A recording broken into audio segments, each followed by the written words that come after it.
Tweet পালোঁ ৰণোজ পেগু ডাঙৰীয়াৰ যে এখন মিটিং হ'ল 79খন কলেজ বডি প্ৰেচিডেণ্ট আৰু প্ৰিন্সিপালসকলৰ লগত, য'ত 500তকৈ তলত ছাত্ৰ ছাত্ৰী আছে। তাৰপিছত তেওঁ টুইটযোগে জনালে যে বিদ্যালয়ৰ পিছত এইবাৰ মহাবিদ্যালয় একত্ৰীকৰণৰ ফালে চৰকাৰে ঢাপলি মেলিছে। আমি কিছুদিন আগত দেখা পাইছিলোঁ যে মুখ্যমন্ত্ৰীগৰাকীয়ে যিখন জিলাতেই গৈছে তেওঁ তাতে এখন বিশ্ববিদ্যালয় ঘোষণা কৰি আহিছে। মহাবিদ্যালয় বিশ্ববিদ্যালয় ঘোষণা কৰাৰ যেন এটা প্ৰতিযোগিতা হৈছে অসমত, কিন্তু এফালে আকৌ ৰণোজ পেগু ডাঙৰীয়াই যিজন আমাৰ শিক্ষামন্ত্ৰী তেওঁ মহাবিদ্যালয়সমূহ একত্ৰীকৰণ কৰি নোহোৱা কৰিবলৈ লৈছে। লগতে তেওঁ কৈছে যে যিসমূহ খালী পদ আছে সেই পদসমূহৰ নিযুক্তিও ৰখাই দিয়া হৈছে। যি সময়ত ছাত্ৰ ছাত্ৰীয়ে পঢ়িবলৈ গৈ ভালকৈ শিক্ষা নাপায়, কাৰণ আমাৰ বৰ্তমান মহাবিদ্যালয়সমূহত প্ৰফেচাৰ বহুত সংখ্যক কম আছে, কিন্তু তেনেস্থলত নতুন নিযুক্তি নকৰি আকৌ এই যি নিযুক্তি হ'বলগীয়া আছিল তাকো ৰখাবলৈ গৈ আছে। এইটো খুব দুৰ্ভাগ্যজনক আৰু আমি অসম ৰাজ্যিক NSY আৰু তিনিচুকীয়া জিলা NSYৰ ফালৰ পৰা এই যিটো সিদ্ধান্ত ল'বলৈ গৈ আছে আমি ইয়াক বিৰোধিতা কৰিছোঁ আৰু আমি ৰণোজ পেগু ডাঙৰীয়াক সকীয়াই দিবলৈ বিচাৰিছোঁ যে আপোনালোকে ছাত্ৰ ছাত্ৰীৰ ভৱিষ্যতৰ লগত হেতালি খেলিব নোৱাৰে।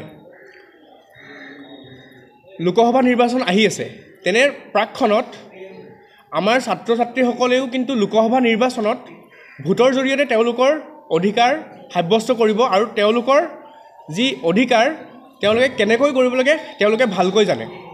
আমি সকলোৱে জানো যে যিসকল প্ৰথম ভোটাৰ থাকে তেওঁলোক নিৰ্ণায়ক ভূমিকা পালন কৰে। এইবিলাক যি পৰিস্থিতি চলি আছে অসমত লগতে গোটেই ভাৰতবৰ্ষত, মই ভাবোঁ যে এই পৰিস্থিতিয়ে বৰ্তমান যি ফেচিষ্ট চৰকাৰ বুলি ক'ব লাগিব, কাৰণ তেওঁলোকৰ মন গ'লেই ইউনিভাৰ্চিটি ঘোষণা কৰিব আৰু মন গ'লেই মহাবিদ্যালয় একত্ৰীকৰণ কৰিব।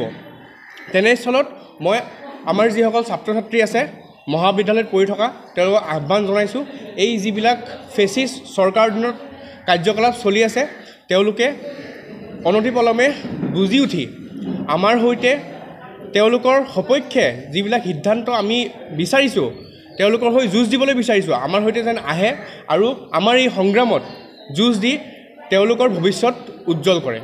কালিলৈ দেশৰ নাগৰিক আমি সেইটো সকলোৱে কৈ গৌৰৱ অনুভৱ কৰোঁ ছাত্ৰ জীৱনক লৈ। কিন্তু বৰ্তমান সময়ত চৰকাৰখনে যিখিনি কৰ্মকাণ্ডৰে কৰি আছে তাক লৈ পিনি কিন্তু আমি কেতিয়াবা প্ৰশ্ন অনুভৱ হয় যে বৰ্তমান সময়ত ছাত্ৰ ছাত্ৰীৰ জীৱনক লৈ পিনি এই চৰকাৰখনে ক'ৰবাত নহয় ক'ৰবাত হেতালি খেলি আছে নেকি বাৰু।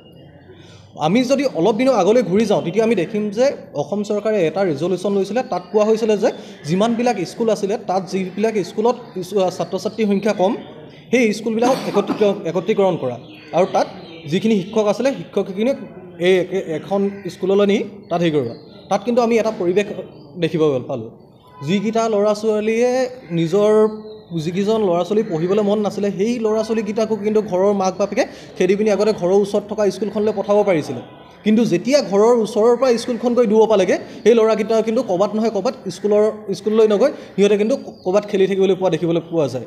আৰু যদি আমি বৰ্তমান সময়ত যদি অসমৰ পৰিৱেশটো চাওঁ, প্ৰাইভেট স্কুলেই হওক বা কলেজৰ সংখ্যা বহুত বেছি হৈ গৈছে, কিন্তু তাৰ সলনি যদি আমি চাবলৈ যাওঁ আজি গভৰ্ণমেণ্টে কি কৰিব লাগিছিলে, স্কুল বনাব লাগিছিলে, কলেজ বনাব লাগিছিলে, কিন্তু তাৰ সলনি একত্ৰীকৰণ কৰাৰ নামত কিছুমান স্কুল আৰু কলেজ বন্ধ কৰিবলৈ গৈ আছে।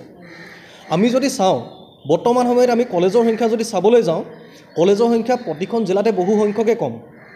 আৰু যদি আমি বাহিৰত পঢ়া ল'ৰাখিনিয়ে কওঁ, মই আজি নিজে বাহিৰত পঢ়িছিলোঁ যে কলেজত এটা ল'ৰাৰ নামত 4,000-5,000 টকা খৰচ হয় এটা মাহত। সেই পইচাটো কিমান মানুহে কিমান গাৰ্জেনে আজি এই ল'ৰা ছোৱালীখিনিক যোগান ধৰিব পাৰিব। নিশ্চয় আজি বৰ্তমান যদি আমি সমাজখনলৈ চাওঁ তাত বহু সংখ্যক মানুহেই সেই 5,000 টকা এটা ল'ৰা ছোৱালীৰ নামত এক মাহত খৰচ কৰিব পৰা সামৰ্থ্য নাই। গতিকে আমি চাবলৈ যাওঁ যদি ইয়াক সম্পূৰ্ণৰূপে ছাত্ৰ ছাত্ৰী শৈক্ষিক জীৱনৰ ওপৰত মাধমাৰ মাৰিছে চৰকাৰখনে। গতিকে আমি কথা কিছুমান চাব লাগে, কিছুমান কথা ৰাজনীতি উদ্ধত হ'ব লাগে। ৰাজনীতি কৰিছে দেখিবলৈ ভাল হৈছে, কিন্তু আমি ছাত্ৰ জীৱনক লৈ পিনি যি হেতালি খেলিছে অসম ৰাজ্যিক NSY সম্পূৰ্ণৰূপে বিৰোধিতা কৰিছোঁ।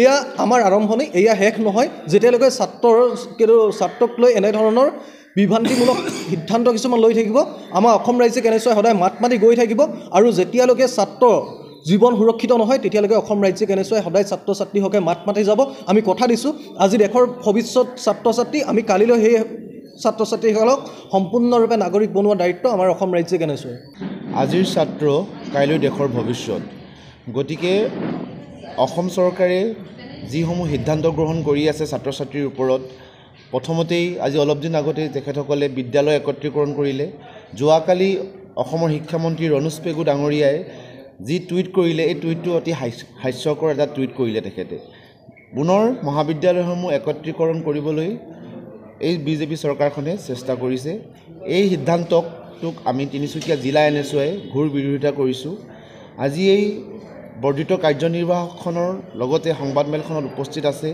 অসম ৰাজ্যিক উপসভাপতি কমলেশ্বৰ চুতীয়া ডাঙৰীয়া আৰু অসম ৰাজ্যিক এনএছইৰ সাধাৰণ সম্পাদক জুনেইদ হুছেইন ডাঙৰীয়া পৰৱৰ্তী সংবাদমেলখন মই আমাৰ ৰাজ্যিক সাধাৰণ সম্পাদক জুনেইদ হুছেইন ডাঙৰীয়াক চলাই নিবলৈ অনুৰোধ জনালোঁ